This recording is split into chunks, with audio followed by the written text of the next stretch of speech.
We'll do a little update on the old Talon. Got about 600 miles on it now since the now it's a official recall. The fan being rewired. And my dealer left it 2.5 quarts low on oil, which obviously is not going to kill it, but it's not good for it. So we've developed a.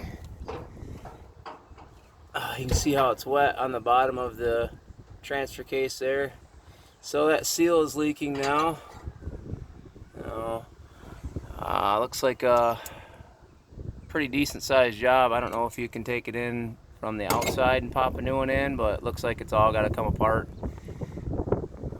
I'm gonna wait till it gets a little worse. I haven't really rode in this thing that much, so if it starts leaking real bad, then I'll get her changed here. But yeah, took it out for a rip. It did pretty well. It's a little still muddy here in Michigan. We've got about just a crazy amount of rain this year. Obviously we're unstrapping it right now. Sorry about the wind noise.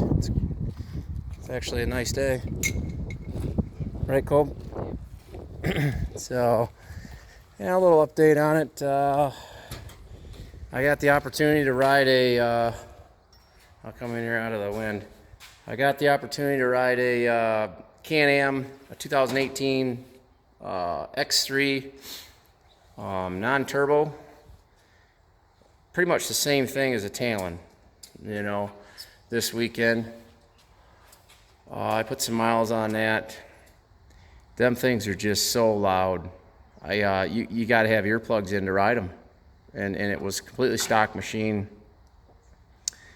Compared to the Talon, they're as far as enjoyment of ride, I wouldn't own one of them. They're just too loud. I will say that the suspension is much better on an X3, much more plush, and it's probably due to the fact that I think it's like 13 inches longer on the wheelbase, and they just seem to have the suspension calibrated better. Didn't like the steering on it, and goddamn things are hot to ride in. The heat from I thought the Honda Talon had some heat, but if you've never had the opportunity to ride one of them, feel free to do so, and you will love to be getting back in your Talon. So that was nice to kind of finally be able to do a little comparison. A dealer let us take a demo up. 2018 unit that they had there, not really a 19 unit, but it didn't have a ton of miles on it. It had like 500 miles on it. I mean, it's a nice machine, but compared to a Talon, aside from more ground clearance, I can work with the suspension on a Talon. Sounds like some people are getting real close to having a nice little package for them, so that's definitely going to be an upgrade. Obviously, I don't like the little problems that I'm having with the Talon. Now we just noticed that thing started leaking, the seal. Not the end of the world, but, if that was out of warranty, it looks like it'd be a pretty big job to have to do yourself. And I don't know that I'm going to take it back to the dealer that I bought it at. I wasn't real happy with them doing the oil change. If they can't do a simple oil change, I'm a little unsure that they'll be able to tackle this job and do it correctly. So I don't know. Kind of sucks to have to drive it someplace to get the job done right. And I really don't. I don't have a lot of faith in any dealership in Michigan as far as their techs go. I don't know any of them personally. The techs there, it just seems that getting quality workmanship done anymore on anything is really difficult to do. It's really a bummer that I don't want to take my, the problem is if I take it in, I'm not going to have it for the 4th of July probably. If they don't fix it right and I do have it for the 4th of July, then I've got problems all weekend. Right now I've got a weeping seal. It's not the end of the world. I'm going to clean, my boy's getting ready to take them off the trailer right now, get them all washed up, and I'll take a look at it real quick. Just a little update on the old Talon. She's ripping along here. We're putting a few miles on her. I wasn't able, this first time I've had it out. in 3 weeks, unfortunately. I just been real busy, but real happy with it. You know, as far as fuel economy compared to the Can-Am, it's pretty much identical. I used maybe a little bit less, like 0.2 all day yesterday.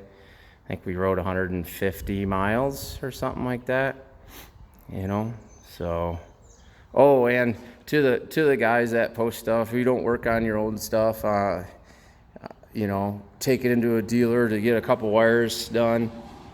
You know, I'm happy that you can work on your own brand new stuff that's under warranty and you choose to do that.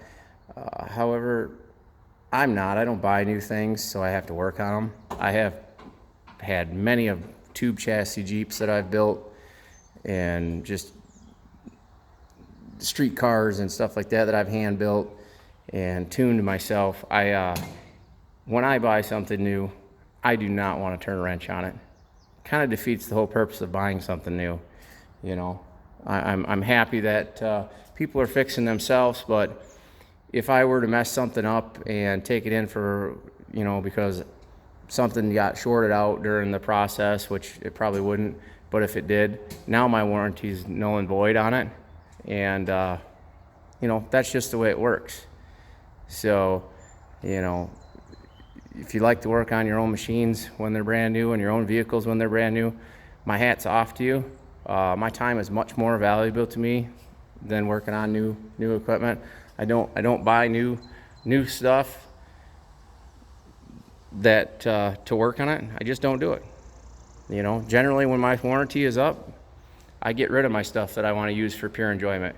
Now, like a Jeep, a tube chassis Jeep that I built, or another off-road toy or a street car, that's my hobby. You know, that's my hobby. This is my enjoyment. Taking the Talon up, beating the hell out of it, and just doing the maintenance to it. That's it. That's all I want to do. I don't want to be wrenching on it. I want to turn the key, check the oil, and look it over and go for a ride. You know, that's it. I trade my trailers every 3 years and get a brand new trailer. I don't want to mess around with it. You know, not that I can't. I owned a trucking company for many years, and I can fully work on just about anything that I want to.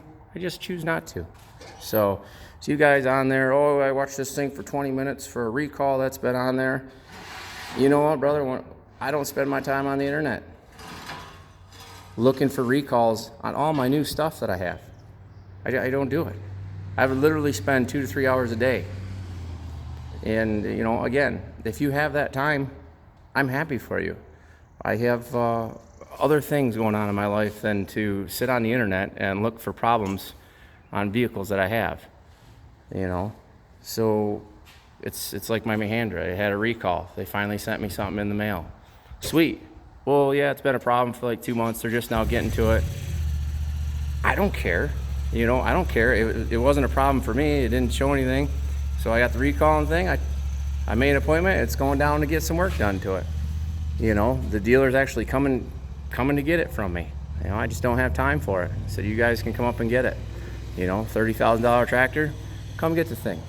Listen, I'm not going to be inconvenienced with it. That's why I buy local. So they're 6 miles away.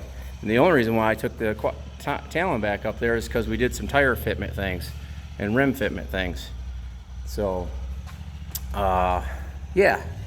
Obviously, it's the internet, so it's easy to be, you know, an asshole, for less better words, to people on there. But, you know, that's not the way I run my life, and I don't go around criticizing other people. If you don't like the videos, then don't watch them.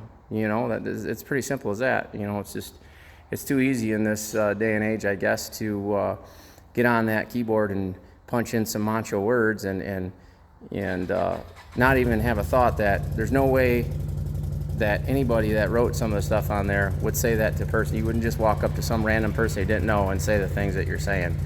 But, you know, it doesn't really bug me. It's just sad that that's where we're at in this society, that people have nothing better to do than to go on the internet and bash somebody, you know, because they don't agree with something that they're saying, you know, or doing.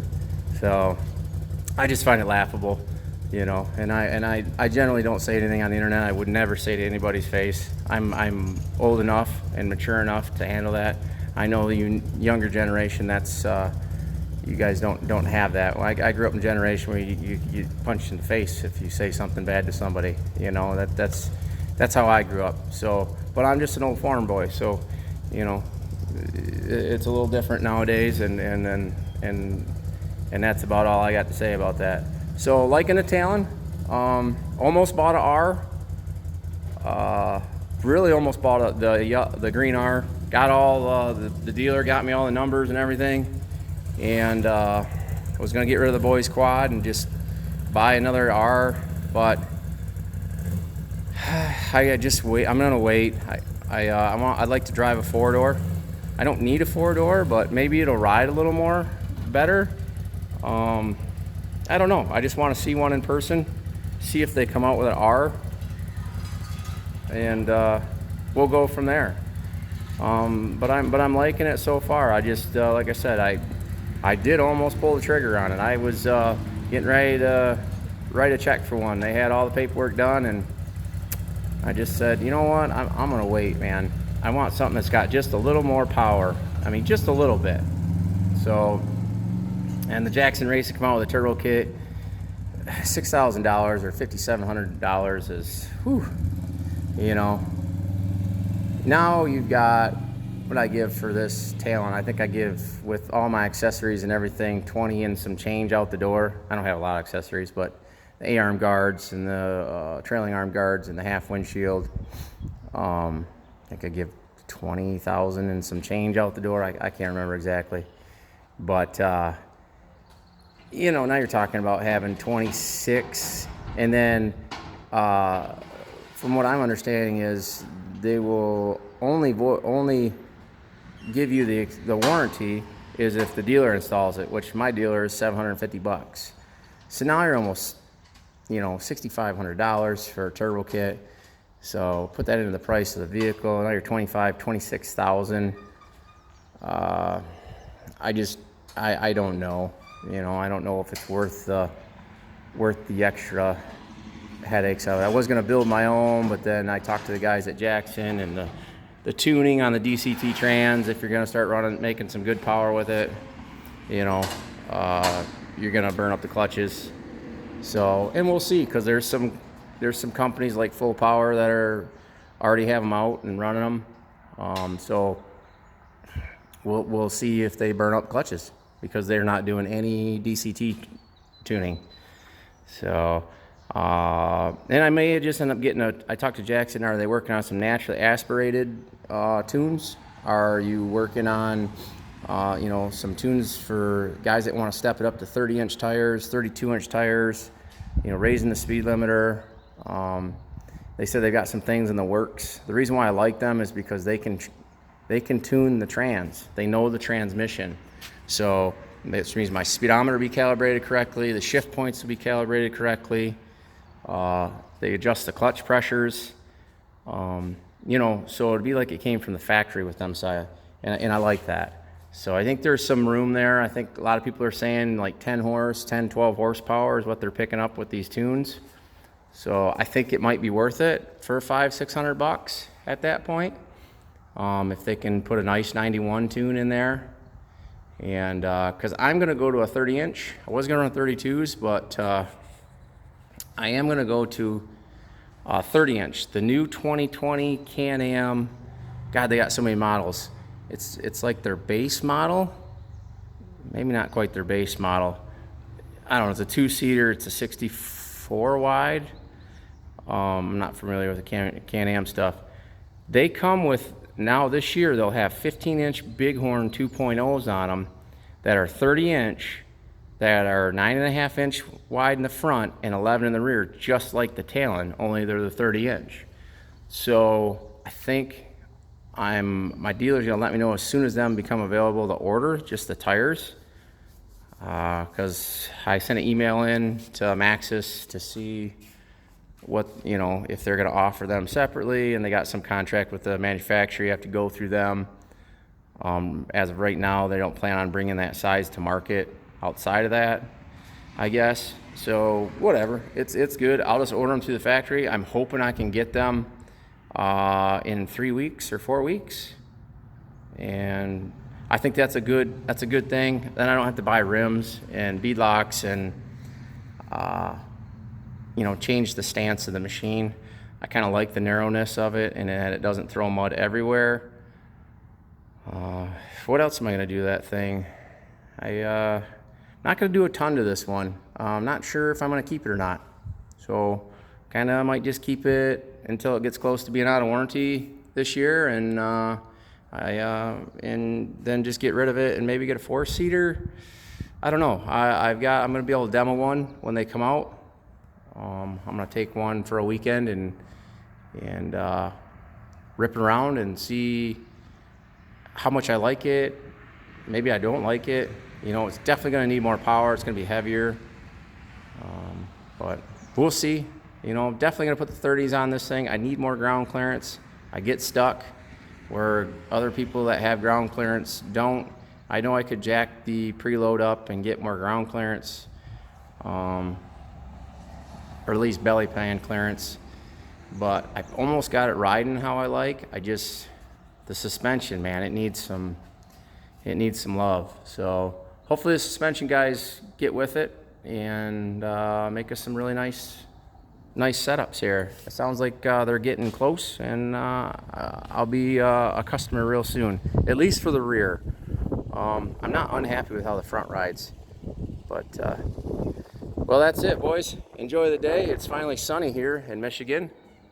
For 2 days we've had sun, and this year that's amazing. We've had maybe 1 day of here and there sun, but we're getting some yard work done. We rode all day yesterday, and we got some big projects going on this house, so we just bought it as a foreclosure, and I flip houses on the side other than my normal day job. So I'm going to continue on with my day. I hope you guys have a good one too.